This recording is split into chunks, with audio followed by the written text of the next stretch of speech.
Hi there, this is Jill Speaks Wisdom, talking to people that have experienced narcissistic abuse and maybe actually trying to leave those narcissistic relationships. These topics are very important to help you improve your life and to potentially break free for good from a narcissistic relationship. So this one is, what does the narcissist in your life, why do they use something called triangulation, which is splitting people up in relationships? Triangulation is very hurtful and it's very confusing, and it's a method they use for control. And with that control, they have their victims extremely confused because they don't understand why everybody's acting the way they are. It takes years and years to figure some of this stuff out. So only a sick, toxic, narcissistic mind would implement a thing such as triangulation in their relationships. I had a mother that was toxic and did this all the time. She triangulated so many people. And to me, I saw it, but I didn't know why. I wasn't really able to comment on it, or I'd be in trouble, even as a kid. But it's a covert narcissistic thing to do.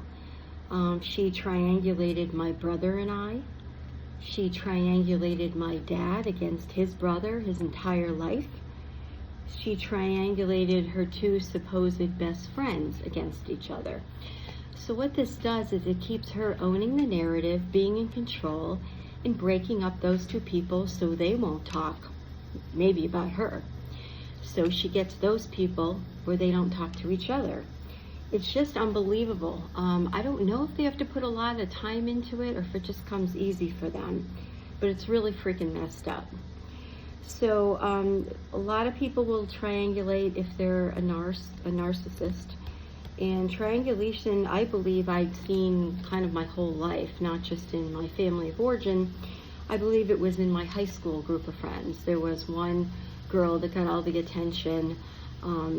And she would, I believe, I didn't even figure it out until 40s and 50s that she was triangulating people for years. So she would be the head person, and she would very nicely tell people like horrible things about the other friend, or just a little tidbit to get that friend thinking about the other friend, so that they would be mad at each other and not talk, and that she could be like the main one.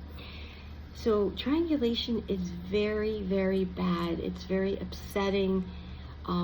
And it's very destructive. It destroys relationships long term, brothers and sisters, etc.